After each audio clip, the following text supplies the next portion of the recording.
Let's talk Anthony Joshua. Olympic gold medalist, two-time unified world heavyweight champion of the world, and overall legend in sports, business, entertainment. The man's done it all. He has signed an exclusive deal with CAA Sports to oversee all of his commercial interests, speaking endorsements, and overall opportunities to grow his brand across the world. And before I get onto that deal, I want to talk about Anthony Joshua's current structure, how he's managed, who he's promoted by, who handles his legal affairs. So we'll start with the current structure. We will start with 258 Management, which is a 360-degree management company that oversees pretty much everything. That company is led by this man, Freddie Cunningham, managing director. He's been there since day one. He's very influential. He's almost like the brains, the nucleus of the whole operation. He's been with AJ since, he turned professional, and together they've managed to build something that will probably outlive him. Now, how he's important is Freddie Cunningham has been able to leverage Anthony Joshua's height, I guess his good looks, his mannerisms, his charisma, and is able to secure him long-term partnerships with the likes of Lucozade, Hugo Boss, Audemars Piguet, Jaguar Land Rover, Beats by Dre. And he's also managed to help Anthony Joshua with equity stakes in the likes of an F1 team, Alpine, DAZN, property. He's also a big angel investor in companies like Pulseroll, which that's 258. They've been integral to the growth of AJ outside of the ring.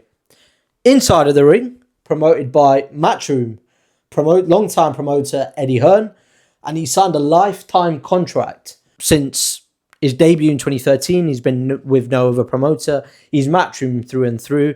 I won't be surprised if he's got a small stake in the company, given how much they've been able to benefit from each other. But what the press release actually showed is that Matchroom will remain Anthony Joshua's promoter for the longer term, I guess dispelling any rumours that AJ could go to Zuffa, unlike a certain Tyson Fury, who's also been integral, a company called Soapbox. They're responsible for PR, strategy, storytelling. They've worked with Matchroom, they've worked in F1, they've worked at the World Cup, they've worked in Euros. They're essentially a third party that tells stories very well, which, given this creator economy and given this attention-driven world that we live in, is very important. And then finally, finishes the quartet, is the legal firm, Level. They're elite across sports, media, and technology. They were voted the Times Best Law Firm from 2022 to 2025. Lucas Paquetá in a big landmark case when he was being done for gambling. Now, why would Anthony Joshua leave all this? Well, long story short, he isn't. This has been a foundation. The work with 258, with Matchroom, with Soapbox, with Level. They've got him from 0 to 60. They've got him to a net worth of £240 million. Why then would he sign with CAA Sports? Well, I'll tell you why in a minute. Apologies for the fridge magnets. I thought they added to the aesthetic. But anyway, the structure isn't changing. It's just being added to. So this man, Freddie Cunningham, who has been instrumental to the growth of brand AJ, will still be within the team. Instead, he will move on to CAA Sports. His new title is Head of Client Strategy. He's also responsible for athlete business development, strategic growth, and more importantly, for 258, they will still remain in the thick of AJ's promotional deals. Instead, Freddie Cunningham will have to report to this man, Roman De Sommer, Head of International Talent and overall bigwig at CAA. So, a little bit about CAA. It represents 3,000 plus athletes across 18 divisions. i.e. media rights, athlete representation. They're responsible for $2 billion plus in sponsorship deals. We've got the likes of Vinicius Jr., who has just signed a deal with Apple to promote their new AirPods 3. Heung-min Son, a big player that has moved over to the US, no doubt wanting to grow his presence there, given the scale. And that leads me on to the point of why would Anthony Joshua want to move to CAA? Well, the answer is simple. It's scale and access. A hypothesis is that CAA Sports became interested in doing this deal when Anthony Joshua went over to Miami to fight Mr. Jake Paul. Now, AJ obviously had experience fighting in America, a bad experience actually, when he lost to Andy Ruiz. But going over to America, to Jake Paul, it really opened up himself to a new market. You know, the women loved him. The businesses loved him. The event did millions upon millions, hundreds of millions of impressions, views. Everyone, the media, lapped it up. And I think CAA Sports are going to help him to grow his brand across the US.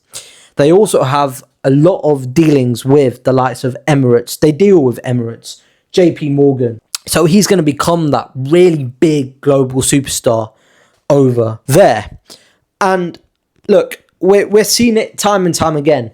What gets you from 0 to 60 will probably not get you from 60 to 100.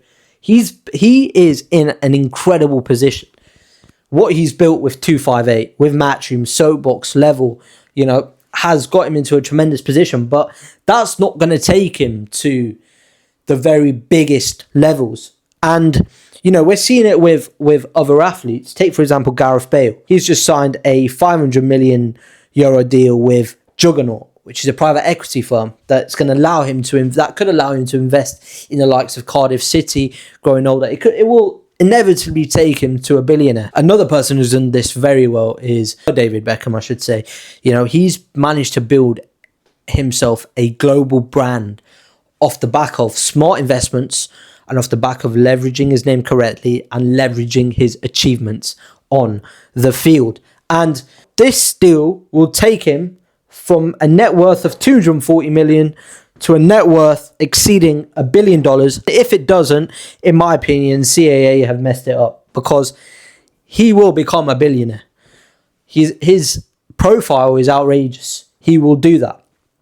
And the final reason as to why he would want to join CAA is because he's preparing for life after the ring. You know, he's mid-30s. He probably has that big deal, obviously, with Tyson Fury. But this again, that deal with Tyson Fury, now he's signed with CAA, they can unlock activations across areas that maybe AJ isn't as big in. The likes of Latin America, in the US, in the Asian markets, and earning more than £100 million in the purse that maybe he would have got to if he stuck to his current structure. So now is the time for him to make his money, and he's doing that.